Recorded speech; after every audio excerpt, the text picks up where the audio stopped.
nata diri karon sa Hong Kong, guys, and we are going to use this octopus card. So if you want to know how to travel from Macau to Hong Kong, comment lang kay himuan na ako sa video sa akong mga previous ng ibang post. And kani going ko karon sa tayo para sa infinity pool. Last 2 weeks ago dito na ako gikan, pero short ko sa oras kaya alas 3 na hapon, init kayo din ako kadumdum sa tong lugar. So balikan ako siya karon, and hopefully makaadtog yun ko. So meet up na mo is Tung Chung Station. So from here sa immigration building sakay kag bus na B6 going to Tung Chung Station. So tara siya.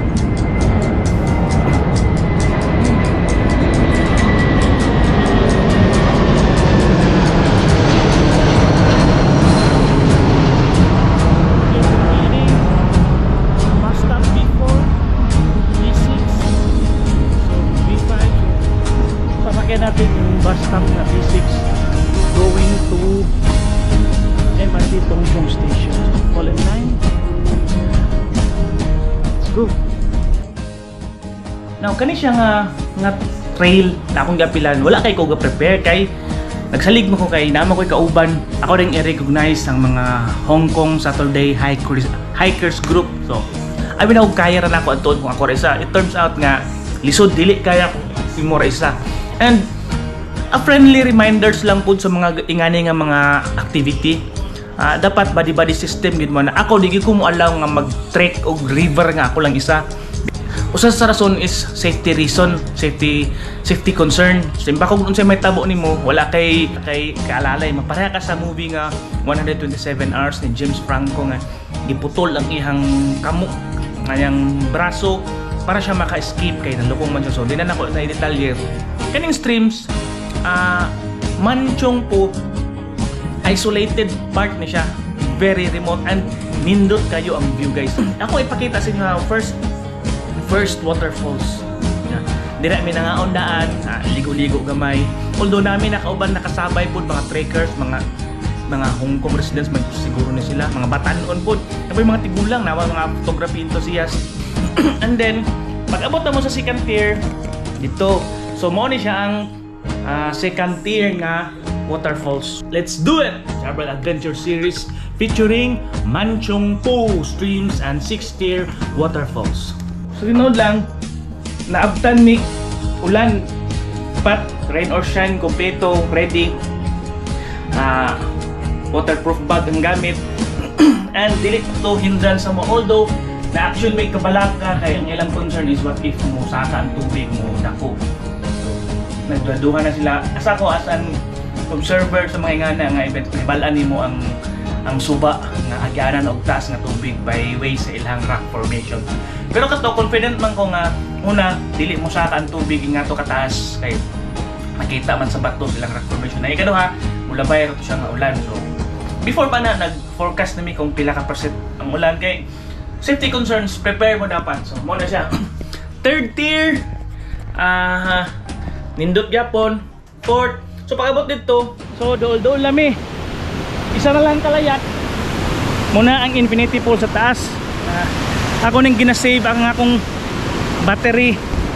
Kaya gamay na lang siya, and dili na namin mo balik, mo traverse mi ani. So dito sa tumoy, muna to siya ang infinity pool nga makita ninyo nga akong i-post.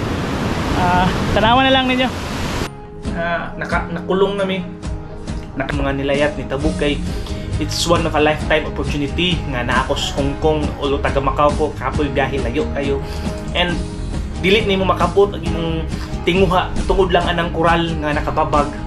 So sayang kayo ang akong aim na ko sa tumoy, just a little barrier, it takes a little courage lang. So duha ra minimum ning sa kami dito, and kamera pun duha nakapa-picture kay so among uban ka uban wala na ipadayon kay hadlock. Wala man hadlock, siguro low abiding lang sila, pero wala may tawo. Ang CCTV nakabutang dito yun sa edge sa infinity pool. So ni sa kami lahos mi sa unahan og mao ni ang view nga akong ipakita sa inyo. Nga na ka risky ka adventure ang akong na experience din sa Hong Kong. Nothing else Na may uban nga 2-tier waterfalls lang, kato siya 6-tier. Imagino nimo na nga, grabe pasaka mes bukid guys. Every stages na ay waterfalls. Pag abot sa stream, baklay na pud na ay waterfalls na sad. Pag abot na pud sa unahan, lahit na pud nga sets of waterfalls, agi na pud miskilid, and then nagpatong-patong na siya na pag twin falls. So it takes a lot of courage to be here in this place, very remote. And if you want to come here, comment lang kay tudluan ta mo naman siya campsite pod, and i-Google Earth ninyo, Google Maps. So, actually napa siya laing streams pero makita siya sa layo, pero wala na mo nantuan kay dinimi sa Infinity Pool na focus. Akong ipakita sa inyo ang unsa ka nindot ang creation sa Ginoo, especially sa mga nature side, adventure, and ma-appreciate na to ang beauty pagsaka na mo bukid nga waterfalls, napay upcoming falls, din pag dungaw na ko nakita na akong dagat nga nindot kay na-appreciate na ko ang creation sa Ginoo nga dili basta-basta.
Had fun and subscribe to my YouTube.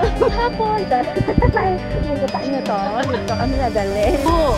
It's right there, my first nakatubong. Hi, we are here in Wansao. You see the waterfalls over there, and this is my friend.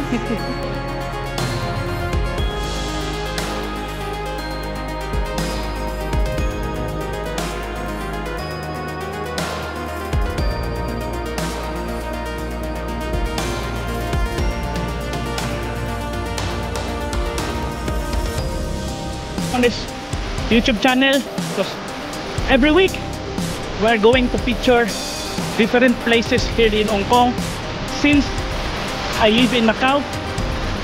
And look how beautiful, almost there, but it's raining. It's okay. Panahon karon na dinirito, daghan na kayo gusto ma-explore sa kalibutan, daghan na kayo, easy na kayo ang plano nga wanto sa Mars, conquer sa Moon. Recently lang na katong Ocean Gate, kung nakabalo mo na journey to the surface sa Titanic. So dili na lisod i-explore sa kalibutan tungod sa atong mga technology, and everyone now can become a content creator na lang kay cellphone nga na ay camera and wifi, and anytime anywhere you can become a content creator by posting anything you want, and people will see it. Sa akong part, nag-enjoy ko, nalingaw ko. Although gapagawas ko kwarta for pliti-pliti, palit on ng GoPro. Ingon pa nila, when you retire, you need to get 3 hobbies in life. So first hobby is the one that makes you fit, like jogging, exercise, anything, gym. Second hobby is the one makes you creative. So kani, by way of editing, this is how I make myself more creative after going out, and then when I come home I do the edit on the video. So that makes me creative. And then the last part is the hobbies that can generate income. For retirement, it's like farming, gardening. Sa atong mga tigulang na 60 nag-retire, so farming, ang makuha ninyo nga na bunga sa pagpananom, pwede nyo ibaligya, so maka-generate kayo ng income. So yan na siya. Ang kanyang gibuhat, pasok ang tuluan na, pero wala na ko gi-take, gi-concern or giuna-una ang possible income because tayo pa kayo na. What I'm trying to do is to create more great content and nice, worthy content sa akong niche, which is travel adventure series, to make more views in algorithm. So usahay ako mga videos na siya mga copyright ng mga music na dili dapat i-play, because kung imo nang i-play wala siya ma-monetize. So okay lang. So in short, daghan ko wala na monetize nga content din sa YouTube kay na-copyright ang akong videos nga, ang akong mga music nga, pero okay lang na siya, dili man maka-affect sa akong channel ko. So headed by Ma'am Nene. So daghan na siya kaila kay pag adto na mo dito sa waterfalls sa area na po siya kaila, na wag siya. Then pagpangaw na mo dito sa Tongchong Station, na po siya kaila Indonesian, kasabay niya kay more of a tour guide mo si Ma'am Neng. Nagpasalamat ako sa Ginoo day nga nagmalampuso ng among trail, no. Wala ray na disgrasya, although karon pag uli na ako medyo na feel na ako ang akong tuhod. Pag uli na ako basa akong gisuot except sa brief. Nabasa siya akong sanina nga gisuot bago, pero nabasa siya tungod sa dili siya akong bag, dili waterproof. Ug ang trick pants, wa man gyud ko gidalaglaan nga trick pants, mao ra man gyud siya. Kaya akong na dali lang mo siya mauga kay mo ra siya payong type. Aris, can you say subscribe to our YouTube channel? Subscribe to our YouTube channel. Don't get angry, okay? But I want to watch. Come here. Don't forget to subscribe so that we can earn more subscribers. Don't forget to subscribe. Our YouTube channel. Our YouTube channel. Peace. Peace, bye. Kiss na yan. Plain kiss.